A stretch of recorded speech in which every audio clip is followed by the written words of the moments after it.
Hey, what's up everybody? It's Monday. Hope you guys are having an awesome day. Let's crush the week. We finally got word what the Luna Foundation Guard did with its 80,394 Bitcoin trying to save the peg on UST. They had to sell 80,000 Bitcoin and they only hold 313. Definitely accelerated the crash of Bitcoin price and all the fear they caused, the Luna, the UST fear. It was just insane. And like I said, in my opinion, it accelerated the drop of the price of Bitcoin. And we saw a ton of fear in paper hands. Also, it doesn't help with the S&P 500 breaking down. We saw a little bounce here, same with crypto, but generally very bearish sentiment. So I also wanted to share this, and Bitcoin has never had 8 consecutive red weekly candles in its history, and we're going to touch on that. But first of all, let's take a look at the monthly graph, and you can see that we're bouncing off the 50 EMA, and you can see here, regardless of the price action, we had consolidation here, but we bounced off here as well. We broke under and then reclaimed and bounced. So generally, historically speaking, these are pretty good buying areas. You can see here, this was the COVID crash. We wicked right through, pretty deep under that, but reclaimed and went to make all-time highs. And here is the same thing. So we're just getting reintroduced back to the line, to the 50 EMA, and we may break down, we may consolidate here, but just looking previously, these have been some great buying areas. If you were bullish at $69, $65, $50,000, $29,000 is not a bad area, if you're dollar cost averaging, but I think there's more drawdown, so let's go into that. But before we do so, I wanted to touch on Glassnode, some on-chain analysis, and we're looking at addresses with non-zero balance. You can see that's breaking all-time highs. What the difference is in 2018, the 2018 bear market is we got a huge decline in interest and usage, and you can see that we kind of worked our way back up. Here we're still doing all-time highs in addresses. I'm thinking like maybe they're bots or they're services that are just recreating as many Bitcoin addresses possible, or maybe we're just onboarding a ton of new users. Now you look at addresses with a balance of 0.01. And you can see that's still climbing pretty heavily. Shrimps are stacking, and you should be afraid because we're coming for you. But this is cool to see that Bitcoin's being redistributed to a ton of, shrimps, fish, whatever you want to call it, retail, and it's leaving the larger wallets and being redistributed nicely. So Bitcoin addresses with 0.1, that is heavily on the increase as well. You can see that's breaking all-time highs. So it's evident people are stacking Bitcoin. One Bitcoin or less, these guys are stacking as well. 10 or less, it's kind of a flat line here. You can see the guys with 10 Bitcoins, they're probably just chilling. With 100, same thing. Generally down, they're kind of maybe selling a little Bitcoin, but kind of flatline here. Then let's look at the larger wallets. So the 1,000, and you can see they're selling some Bitcoin. They've been accumulating Bitcoin for such a long time.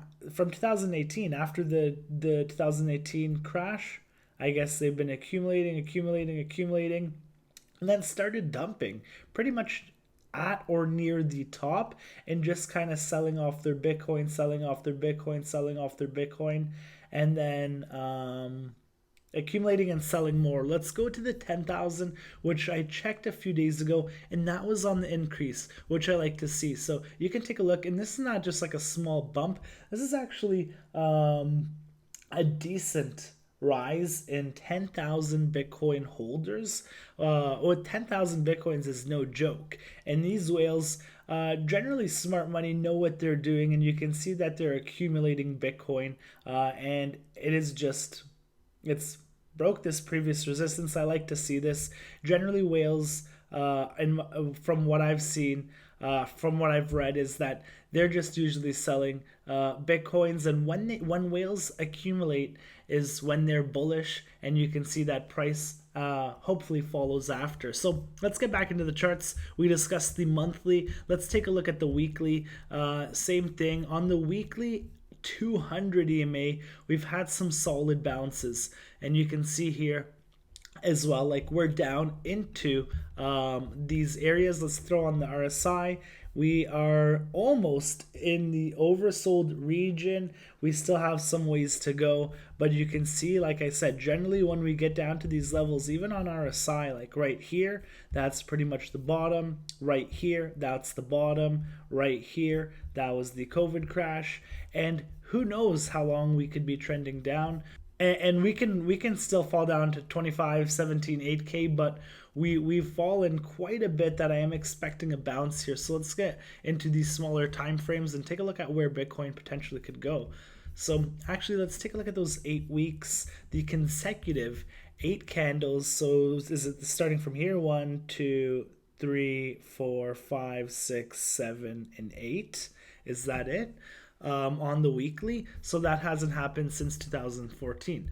So if we have 7 or 8 weeks that have been just slowly bleeding, maybe we'll get a bounce. We saw the bounce off the 200 EMA right here. We did test the 21-year low right here, which was last year's low. And you can see we closed below this. Actually, we didn't close below 30K. We still didn't close below 30K. We'll see how this week ends, but there is some major support here. A lot of people have been eyeing this region. I'm looking for a bounce here, and then more than likely I think we will see continuation to test these lows and or even make lower lows. So you can see here we put in a lower high, we put in a lower low here, and I'm expecting some sort of bounce. We have some pretty strong resistance here. So if we go down to smaller time frames, the daily candle as of today isn't good. Pretty strong selling, to be honest. I was looking at smaller time frames, and I thought maybe we'd run to the 32K area. That's kind of what I'm watching. But let me just get rid of these lines right here. So what I'm seeing off the bat was we're slowly working our way up right here. We want to generally invalidate this and break above this block right here and then start trading above and then use this as some sort of support. I'm seeing some sort of small ascending triangle here. You have a discrepancy with the little break right here. But I'm kind of looking for at least one or at least 2 candles, to trade above. And then I would consider that like a clean break. But you can also see the RSI kind of grinding up as well on the 4-hour.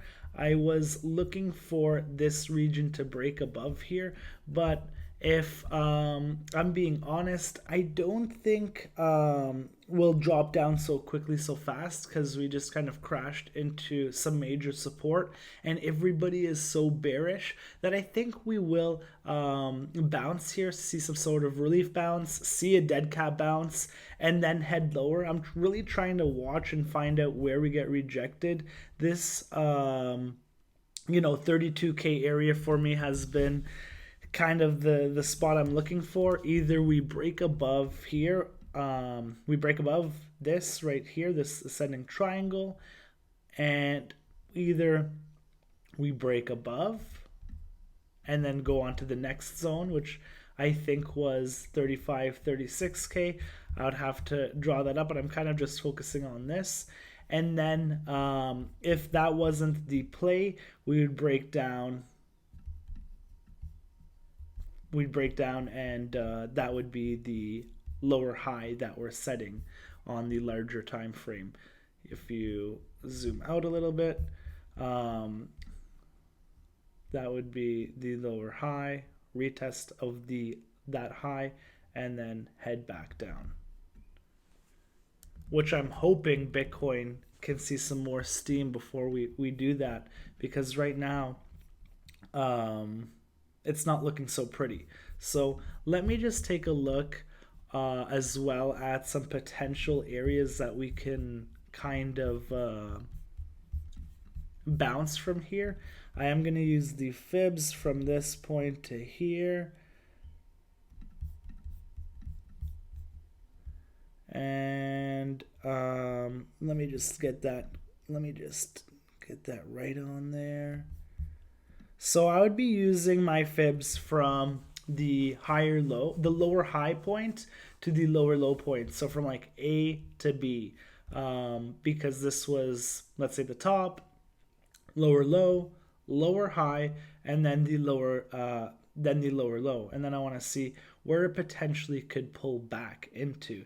So the 38.2, if it pulled back here, I could see a wick into here, and you can see how there's a ton of overhead resistance right here. We would kind of be breaching into this block, but I can see us, like, that would be, in my opinion, I don't want to say best case. Best case is we just, recover, and we separate from the S&P 500 in traditional markets, and we just blow up to 100,000, 200,000. That would be the best case.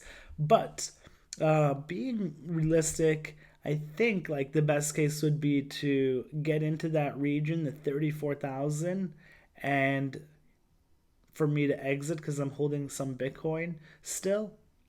And then we come back down to test those, or even go lower to potentially right here. And this would be the first price target, actually. And you can see how that is in line perfectly here, which is approximately $19,000, which would be, and this is on the weekly though, so these swings are much larger. It might not hit $19,000, but it's just crazy how it lines up there. So if we break above the resistance right here, then maybe the next target would be heading to is the $39,000 range. And the sentiment in markets changed so much that if we did get some sort of relief bounce, and we're seeing a lot of alts, I just want to focus on Bitcoin right now, but if we did see some sort of relief bounce on Bitcoin, people are very forgetful, and they'll take it as some complacency, and they think we just need to cool off for a little bit before we retest all-time highs. But I think the market's shifted, and we've seen, first of all, there's more stable coins than ever ready for people to fire. I think everybody is in the same mindset that they're waiting for cheaper prices to get in.